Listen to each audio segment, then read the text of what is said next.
پیدائشی طور پر کوئی انسان اونچا نہیں، کوئی انسان نیچا۔ یہاں اب چوتھی بات آ رہی ہے، وہی بال سے باریک اور تلوار کی دھار سے زیادہ تیز۔ ایک کیفیت یہ ہوتی ہے کہ انسان بے حمیت ہو گیا ہو، بے غیرت ہو گیا ہو، غصہ آتا ہی نہیں۔ کوئی ماں کی گالی دے کر چلا گیا تب بھی بیٹھے آرام سے، کوئی دین کو کوئی برا کہہ کے چلا گیا تب بھی خون نہیں کھولا۔ یہ ایسے بے غیرت انسانوں سے دنیا میں کوئی کام کبھی بھی نہیں ہوگا، نہ وہ خیر کا کر سکیں گے نہ شر کا کر سکیں گے۔ وہ اعلی کار تو بن سکتے ہیں شر کا، بدی انہیں بطور اعلی کار استعمال کر لے تو اور بات ہے، وہ خود شر کا بھی کوئی کام نہیں کر سکتے۔ انسان کے اندر غصے کا ہونا لازم ہے، یہ اس کی فطرت کے اندر اللہ نے پیدا کیا ہے، اس کی حمیت کا تقاضا ہے، اس کے اندر یہ ہے غضب پیدا ہو۔ اب غضب پیدا کس چیز پر ہوتا ہے؟ یہ ہوگا انسان کے اپنے جو بھی اس کے سوچ کا تانا بانا ہے اس کے اعتبار سے۔ ایک شخص کا اللہ کے ساتھ تعلق ہے تو وہ اس کی کسی بات پر غضبناک ہو جائے گا اگر کبھی کوئی شخص اس کی کسی بات کو چیلنج کرے، اللہ کا مذاق اڑائے۔ وہی اس حدیث میں آیا تھا جو میں نے ابھی آپ کو سنایا، فَإِنَّهُ لَمْ يَتَمَّعْرْ فِيَّ سَاعَةً قَطْ، کہ اس کو ماں کی گالی کوئی دیتا ہے تو اس کا پورے جسم کا خون جو ہے اس کے چہرے میں آ جاتا ہے، لیکن جب اللہ کے دین کے ساتھ کوئی باغیانہ کلمہ کہتا ہے تو اسے کچھ نہیں ہوتا۔ معلوم ہوا کہ دین کے اعتبار سے بے غیرت ہے، ویسے اس کے اندر غیرت اپنے ماں باپ کی موجود ہے۔ یہاں معاملہ جو کہا جا رہا ہے وہ یہ ہے کہ اگر انسان میں کسی کے لیے بھی غیرت نہیں تو وہ تو بالکل نکما آدمی ہے، اس میں جان ہی نہیں۔ غیرت ہونی چاہیے، غصہ آنا چاہیے۔ یہ ابھی اس سلسلہ آیات میں جو مضمون آئے گا اور کھل کر آگے چل کر یہ بات اور واضح ہوگی۔ ابھی یہاں صرف اس درجے میں جو یہ آیت نمبر 2 میں آ رہا ہے اس کو سمجھیے کہ یہ نہیں کہا گیا کہ انہیں غصہ ہی نہیں آتا۔ جنہیں غصہ نہیں آتا وہ تو کوئی بڑے ہی بے غیرت بے حمیت لوگ ہوتے ہیں، ان کے اندر کوئی جان ہوتی نہیں، انہوں نے کیا کام کرنا ہے، نہ کوئی خیر کا نہ بدی کا۔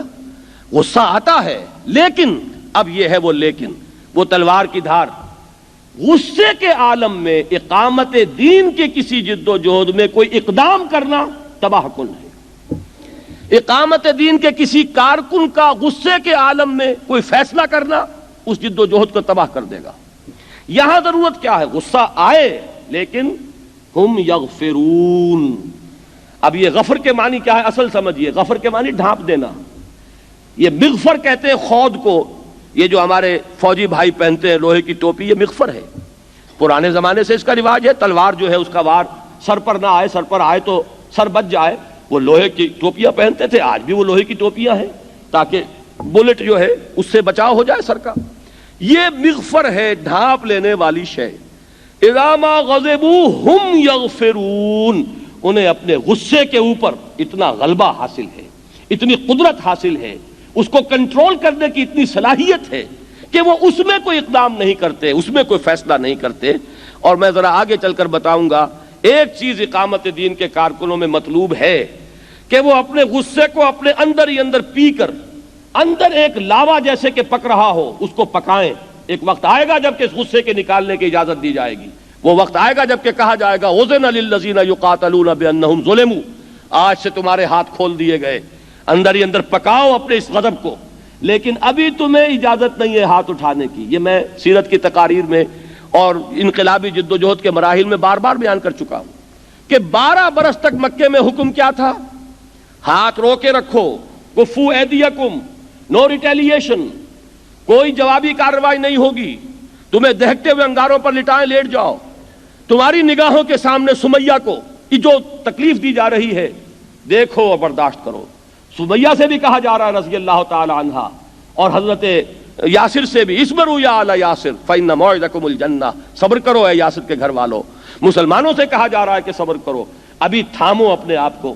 میں اقبال کا ایک شعر پڑھا کرتا ہوں اس موقع پر کہ نغمہ ہے بلبل شوریدہ تیرا خام، ابھی اپنے سینے میں اسے اور ذرا تھام، ابھی اپنے اس غضب کو، یہ نہیں چاہتا اسلام کہ وہ غضب پیدا نہ ہو لیکن تھامو، کنٹرول کرو۔